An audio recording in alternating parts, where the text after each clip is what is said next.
Olá, meus amigos. Nós estamos aqui para mais uma mensagem da Maratona dos 150 dias. Que Deus continue nos abençoando, nos fortalecendo, para nós continuarmos firmes nessa caminhada. Eu quero te fazer um convite. Você que ainda não é inscrito no nosso canal, se inscreva, mano. Se inscreva no canal, compartilhe as mensagens. O propósito de tudo isso é abençoar vidas. Então, seja um canal de bênção para outras vidas, compartilhando as mensagens. E você que está comigo aí, permaneça firme, amados, que, como eu tenho dito, eu tenho a plena convicção que nós chegaremos no final dessa maratona, ainda mais abençoados, ainda mais fortalecidos, ainda mais edificados, ainda mais íntimos do Senhor e da sua palavra. Fique comigo até o final dessa mensagem, que no final eu quero orar por você, abençoar a sua vida com a oração. Eu quero ler com vocês um versículo para nós meditarmos no dia de hoje, que está em Tito. Tito, amados. Capítulo 1, e eu quero ler o versículo 1 desse Tito. Tito 1, 1. A palavra de Deus diz assim, ó: Paulo, servo de Deus e apóstolo de Jesus Cristo, segundo a fé dos eleitos de Deus e conhecimento da verdade que é seguir segundo a piedade. Eu vou repetir. Paulo, servo de Deus e apóstolo de Jesus Cristo, segundo a fé dos eleitos de Deus e conhecimento da verdade que é segundo a piedade. Tito 1:1. Paulo, amados, escreveu essa carta a Tito em mais ou menos uns 64 anos depois de Cristo, com o propósito principal de orientá-lo no que diz respeito à supervisão das igrejas na ilha de Creta, dizendo que, de uma forma muito clara nessa epístola aqui, como deveria fazer esse trabalho, já que o povo daquela ilha precisava de uma forte liderança cristã. Paulo o tinha deixado naquela região com a responsabilidade de ministrar aquele povo. E através dessa epístola, ele dá o direcionamento correto para que ele siga abordando temas muito importantes como vida íntegra, caráter, relacionamento da igreja e cidadania. Entretanto, amados, eu gostaria de nos ater a esse versículo que eu li, que é o tema dessa mensagem, onde Paulo faz uma apresentação de si próprio. Ele dá as suas credenciais, dizendo que é apóstolo de Jesus Cristo e servo de Deus. O que quer dizer servo? Se você buscar lá no dicionário, a forma mais correta de descrever servo seria escravo. E no contexto do verso aqui, quer dizer também compromisso. Ou seja, Paulo está aqui, amados, dizendo para mim e para você que ele era apóstolo de Jesus Cristo, servo de Deus, ou seja, ele tinha um compromisso, uma pessoa absolutamente comprometida com Deus, que este era o maior propósito da sua vida. É isso que Paulo, de uma certa forma, está falando de si mesmo quando ele se apresenta, quando ele dá as suas credenciais a Tito. E aqui, amados, eu queria deixar bem claro, porque Paulo tinha um propósito definido. E sobre isso que eu gostaria de conversar com vocês nessa mensagem, sobre propósito de vida.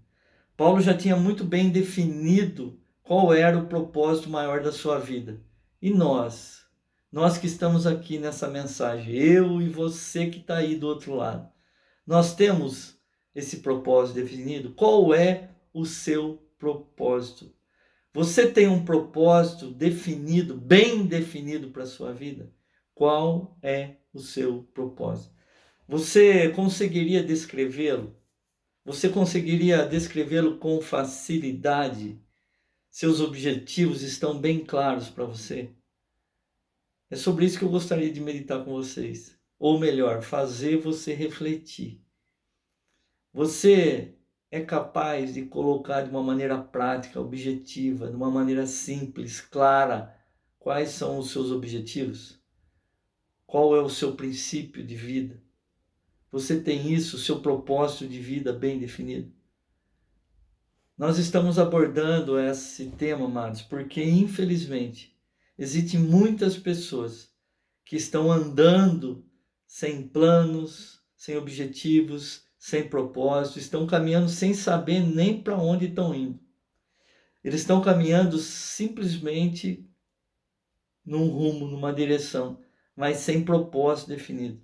Elas nem sabem se o caminho que elas estão indo é o correto. Uma vez eu ouvi uma frase que dizia assim, se você não sabe para onde você está indo, qualquer caminho serve, né? Mas para nós que somos cristãos, isso não pode acontecer. Nós temos que ter bem definido, amados, qual é o nosso propósito de vida. Qual é o nosso objetivo? Para onde nós estamos caminhando? E se nós não sabemos que rumo dar para as nossas vidas, nós somos pessoas totalmente perdidas. Se nós não sabemos para onde estamos indo, se nós não temos um rumo definido, nós estamos completamente perdidos. A notícia ruim é que as pessoas que se encontram nessa situação se tornam presas fáceis. Presas fáceis de tudo o que existe de ruim.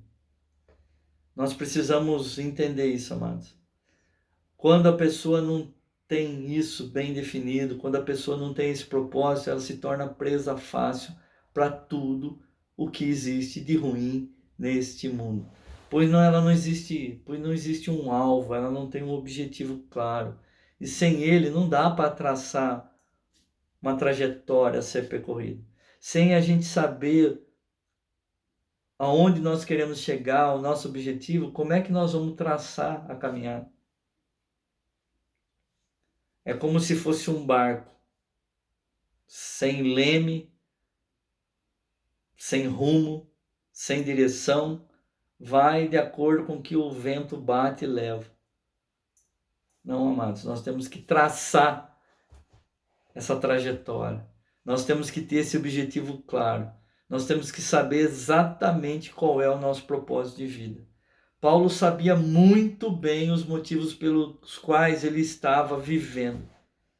E aqui, amados, ele deixa bem claro isso. Ele sabia muito bem qual era a sua missão, qual a sua razão de viver. E nós também precisamos ter isso bem claro.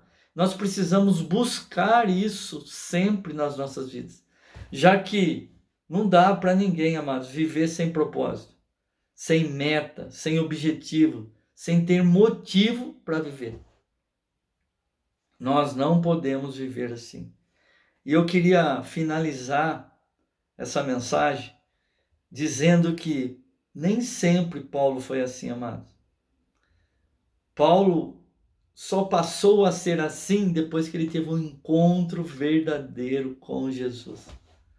Antes, ele vivia num outro caminho, ele perseguia os cristãos. Ele não tinha esse propósito, esse autoconhecimento. Depois que ele teve um encontro com Jesus, a partir desse encontro ele mudou, pois ele entendeu o que Deus queria para a sua vida.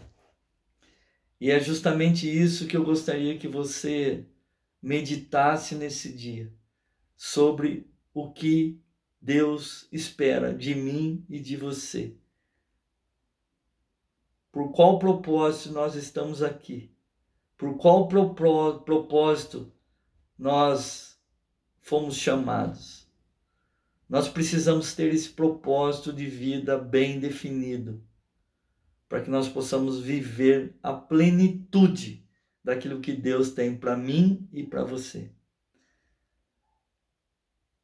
O ID, amado, é para todos.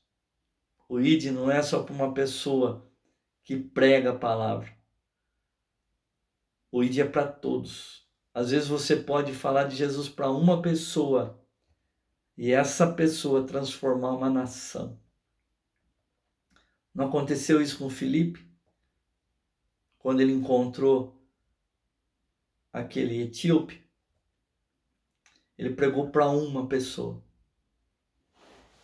E essa pessoa pregou para uma nação.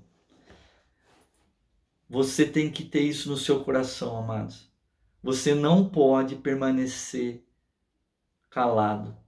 Você tem que abrir a sua boca e proclamar tudo aquilo que o Senhor tem colocado no seu coração. Você tem um propósito. O propósito de todos nós é proclamar o reino. Então faça isso. Não perca as oportunidades de falar do amor de Jesus, de falar que Ele salva, que Ele cura, que Ele liberta, que Ele transforma. E você tem que ter objetivos na vida, amados. Você tem que ter objetivos na vida.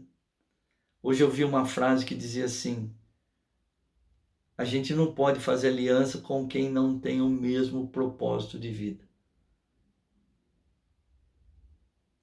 Com pessoas que não têm os mesmos princípios que nós.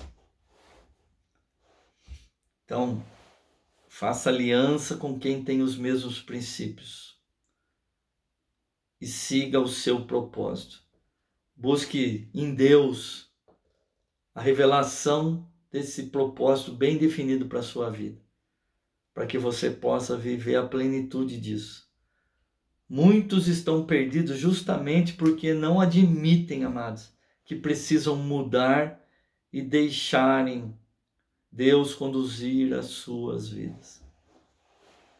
Tem pessoas que estão, de uma certa forma, perdidas, sem rumo, sem direção, como se estivesse dentro do navio à deriva, e mesmo assim não consegue reconhecer que precisam de Deus em todas as áreas.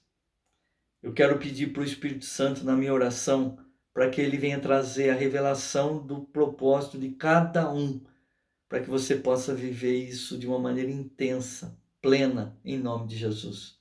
Pai querido, amado e todo-poderoso, obrigado, Senhor Deus Todo-Poderoso, pela Tua palavra, essa palavra, Senhor Deus, que nos confronta, que nos exorta e que nos traz a revelação da Tua vontade para as nossas vidas. Eu quero, Pai, em nome de Jesus, te pedir, doce Espírito Santo, que o Senhor venha trazer aos nossos corações a revelação do Teu verdadeiro querer, do Teu verdadeiro propósito para cada um de nós, Pai. Nós sabemos, Senhor Deus, que uns o Senhor chamou para apóstolos, outros para mestre, outros para profeta, mas todos nós, Senhor Deus, queremos ter do Senhor a revelação, queremos ter do Senhor, Pai, tudo aquilo que o Senhor tem preparado para as nossas vidas, para que nós possamos, Senhor Deus, também nos deixar levar pelo Senhor em direção a tudo isso, para que nós possamos viver, Pai, a plenitude da Tua vontade sobre as nossas vidas. Eu quero, Pai, em nome de Jesus,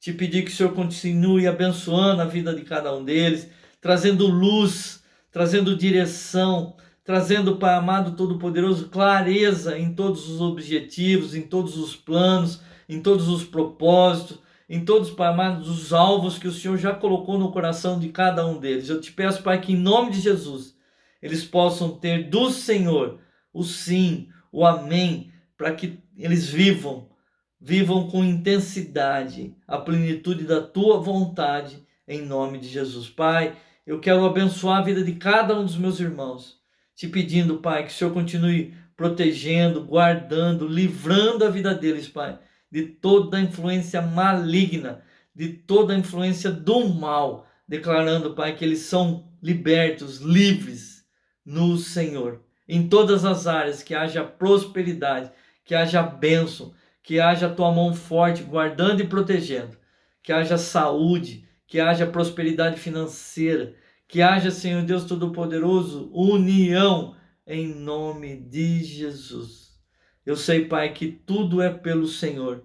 Então eu te peço, Deus, em nome de Jesus, haja vida na vida de cada um dos meus irmãos. É assim que eu oro e é assim que eu abençoo a vida de cada um. Em nome do Pai, do Filho e do Espírito Santo. Beijo no seu coração, que Deus continue te abençoando, amados. Até a próxima, se o Senhor permitir.